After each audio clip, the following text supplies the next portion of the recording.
1970 के बाद का दशक बिहार में, बंगाल में एक ऐसे बदलाव का दशक है जब दो बड़े वापस है 1970 का दशक बिहार में।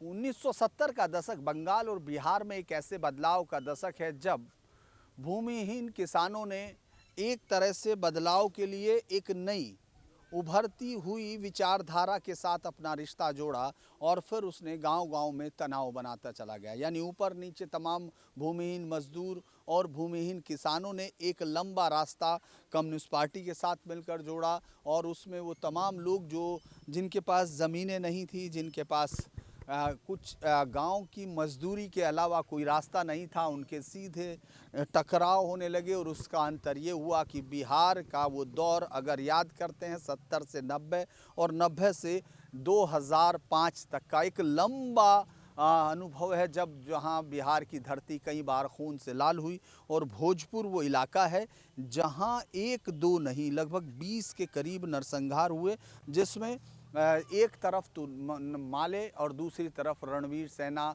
या दूसरा जो अपर कास्ट की फौजें जो तैयार हो गई थी सेनाएं, उन दोनों ने एक दूसरे पर अलग अलग जगह हिंसा की बड़ी बड़ी घटनाएं हुई और उसमें मासूम लोग मारे जाते रहे। बहुत सारे गांव में अब वक्त बदल चुका है, लगभग 20 से 25-30 साल का वो वक्त है जब ये चीज़ें जा चुकी। लेकिन हम आज एक ऐसे गांव में हैं जिसको आज भी वो कहानी याद है। उसके पास एक स्मारक है और उस स्मारक पर लिखे हुए नाम हैं उन लोगों के जिनको बेगुनाहों को एक रात यहाँ कुछ लोग आते हैं, वो पथराव पूरे गांव को घेरते हैं और उसके बाद फिर जिस तरह का नरसंहार करते हैं वो लिखा जाता है इतिहास के पन्नों में। यानी वो दर्दनाक कहानी जो हो सकता है गांव में अब आपको अलग अंतर दिखेगा। ये गांव आज पक्के घरों से दिख रहा है, गांव में बदलाव है और गांव के सब लोग मुझे लगता है कि इस बात को कम से कम नौजवान तो भूल चुके हैं और बुजुर्ग भी उस पर बात करने से बचते हैं।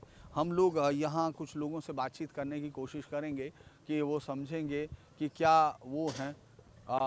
काका, आप यहीं के हैं ना? आप तो यहीं है ना? हाँ। आपका नाम चौधरी, मरवाही चौधरी जी। तो आपकी उम्र कितनी हो गई? क्या कर हमारा हैं? 70-80 70-80। तो आपको वो जो 96 में हुआ था, जो रणवीर सेना का जो कहा जाता है उन लोगों ने अटैक किया था, उसका कुछ याद है? हमारा कुछ ख्याल नहीं। तो आपके कोई लोग गए थे परिवार के? आपके परिवार के लोगों पर कोई हुआ था? हमको कुछ ख्याल नहीं है। देखिए मैंने कहा कि लोग बचने की भी कोशिश करेंगे क्योंकि अरसा हो गया, उस बात से दूर रहने की कोशिश होगी। लेकिन आज गांव में आपको पूरा वो गांव और अब का गांव अंतर दिखाई देगा क्योंकि इस वक्त पूरे गांव में आपको पक्के मकान भी दिखेंगे, ये सड़क भी है, यहाँ तक सड़क पहुँच गई है। और अब हम उस तरफ जाएंगे जहाँ इस स्मारक पर लिखे हुए नाम हैं, क्योंकि उस रात की घटना बहुत बार बताई जा चुकी, बहुत बार दोहराई चुकी, लेकिन उस समय के घाव अब तक इस पूरे हिस्से को दो अलग तरह पर रखे हुए। ये इसका जगह फिर आप चूँकि अब ये पार्टियों में बंट जाता है। ये कॉमरेड सुदामा प्रसाद है, ये जो सहार प्रखंड के, चूँकि ये विधानसभा तरारी आती है और जहाँ CPIML का कैंडिडेट और अक्सर जीत रहा है। और उस घटना को अगर हम लोग आज भी, तो आपको ये जो स्मारक है इस पर बहुत लंबे लोगों के नाम आपको दिखाई देंगे कि हम लोग उसको देखते हैं। चलिए इस स्मारक में ये देखने की कोशिश करेंगे कि आखिर कितने लोगों के नाम हैं, क्या है। ये देखिए, बथानी टोला जनसंहार के अमर शहीद करके ये सब बनाया गया है। ऊपर से वो CPIML का आपने देखा होगा चिन्ह है बना हुआ है। और ये शुरुआत होती है आसमा खातून 3 महीने की बच्ची के साथ है। और चूँकि इसमें अमूमन उस पूरे जो नरसंहारों का दौर था उसमें अपर कास्ट या फिर जो पिछड़ी जातियां या दलितों के ज़्यादातर लोगों को शिकार हुए, उसमें मुस्लिम्स बहुत कम हैं। ये उस तरह का है कि जिसमें पहली बार शायद उसकी चपेट में मुस्लिम्स आए। और ये जातीय भूमि संघर्ष लगभग 20 से ज़्यादा होंगे। बथानी टोला, लक्ष्मणपुर बाथे, मियाँपुर नरसंहार, ये एक के बाद एक, पिपरा नरसंहार, देवरिया नरसंहार, आप गिनते चले जाएंगे। 12, गईसरी, मैन, कटेसर, पाठलपुरा, दहिया नरसंहार, ये सब इसी इलाकों के हैं। बाकी 30-40 ऐसे भी हैं जिनमें 3 से 5 मौतें हुई हैं। जगदीशपुर, छोटा, इनसे जो है लगातार उस समय एक ये पूरा बिहार का हिस्सा पूरे देश में एक ऐसे जंग के मैदान पर था, खासतौर से भोजपुर और आरा, जहां मजबूत जमींदारों की वो थे, उन लोगों ने अपनी सेनाएं खड़ी की और उनकी निजी सेनाओं ने नक्सलियों के हमलों के जवाब दिए, तो उन्होंने भी आसपास के गांव पर हमले किए।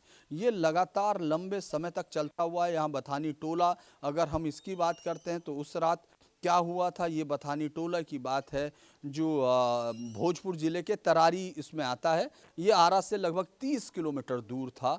11 जुलाई 1996 यानी रक्षाबंधन का उस दिन था, और इस पर कुछ लोग जो एक रणवीर सेना का कहा जाता है कि ब्रह्मेश्वर सिंह, उसमें 30 से 40 हथियारबंद हमलावरों ने गोलियां चलाई, चाकू चलाए, और उसके बाद ये एक बड़ा जो हिंसा को जन्म दिया। अगर हम इसकी बात करें तो इस पूरे उसमें जितने भी बच्चियां और महिलाएं, चूंकि उस वक्त पुरुष लोग वहाँ नहीं थे, ये दिन के घटना, अमूमन वो रात में किए गए ज़्यादातर नरसंहार थे, लेकिन ये नरसंहार ऐसा था जहाँ दोपहर के 2 बजे गांव में लोग घुसते हैं, और वो उन लोगों को जो गांव में मौजूद थे, चूँकि गांव में महिलाएं और वही बचते हैं, और उनके साथ जिस तरह की घटनाएं हैं उसमें यौन उत्पीड़न से लेके तमाम चीज़ें कही जाती है। ये मारवाड़ी चौधरी जिनसे हम लोग अभी मिले थे, वो अभी बात नहीं करना चाहते। लोगों का कहना ये है कि अब वो थोड़े दिन बाद वो देखते हैं, और वो वही वो शख्स थे जिस तरह वो भागे, और फिर उन्होंने देखा उनके घर के आंगन में लाशें बिछी हुई थी। 3 लाशें उनके अपने परिवार की थी, बेटा, बहू और पोता, जिसके साथ वो बात नहीं करना चाहते। एक एक करके उनकी लाशें उन्होंने हटाई, और कुल मिला के 18 लाशें मिली इस पूरे मसले में, जिसमें 21 लोग वैसे मारे गए थे, जिसमें 15 दलित थे और 6 मुस्लिम, 11 महिलाएं थी और 9 बच्चे, 1 पुरुष। ये इसको कहा गया कि ये 12 नरसंहार का बदला था, चूँकि जिसमें 35 भूमिहारों की हत्या की गई थी, यानी एक के बाद एक हत्या का दौर था। कोई ये नहीं कि एक साथ शुरू क्या होगा। 67 के बाद से नक्सल हिंसा का जो शुरुआती दौर है, जिसमें अलग अलग जगह पर आपने गया से लेकर तमाम जगह पर देखा, वो सब तरफ इस हिंसा की पकड़ हुई। उसके बाद बहुत बड़ी राजनीति तैयार हुई। अगर हम लोग देखें उस समय किस तरह उन लाशों को ले जाया गया, 12 लाशें गांव में पड़ी थी, पोस्टमार्टम करने वाली टीम गांव तक पहुंची। उसके बाद वहाँ बथानी टोला का पूरा आरोप लगा रणवीर सेना पर, जो प्राइवेट आर्मी 1994 में ये भी भोजपुर ज़िले के ही बेलाउर गांव में बनी थी। मतलब अगर हम ये कहें, अभी भी आपको इस गांव के जो झंडे दिखेंगे, जो गांव की राजनीति दिखेगी, वो भी CPI-ML की है। इस हिस्से में आपको CPI-ML दिखाई देगा, जो बथानी टोला यानी उस गांव का हिस्सा जो पंचायत हिस्सा है, बड़ा गांव है, उसका एक कॉर्नर है, यहाँ आपको वो दिखाई दे रहा है।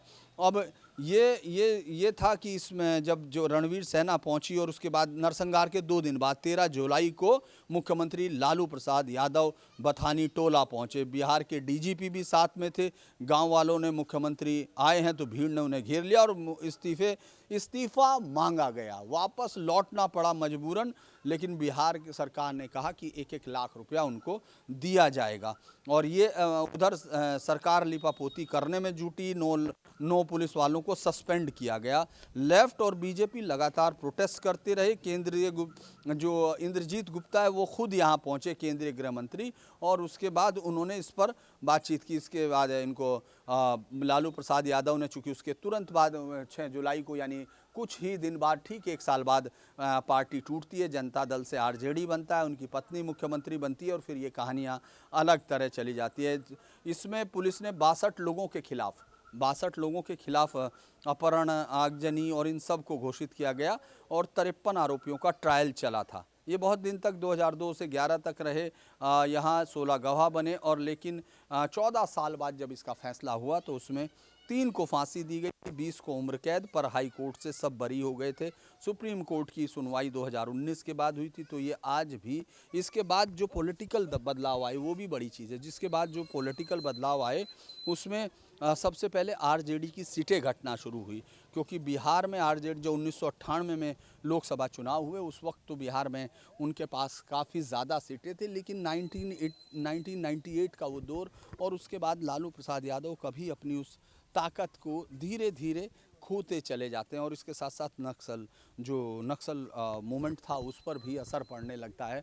आज अगर आप इस गांव को देखेंगे तो मैं ये बता चुका हूँ कि ये बिजली के लिए देखिए खंबा पड़ा है पूरी तरह से, और ये जो सीमेंटेड रोड है, ये रोड यहाँ बाकायदा बहुत मजबूती के साथ है। यानी विकास की जो बात लगातार, पहले यहाँ जब जिस रात ये हुआ था, यहाँ तक पहुँचने में पटना से महज लगभग 80 से 85 किलोमीटर होगा, क्योंकि हम इस समय वहाँ से पहुँचे हैं, वहाँ से आए हैं।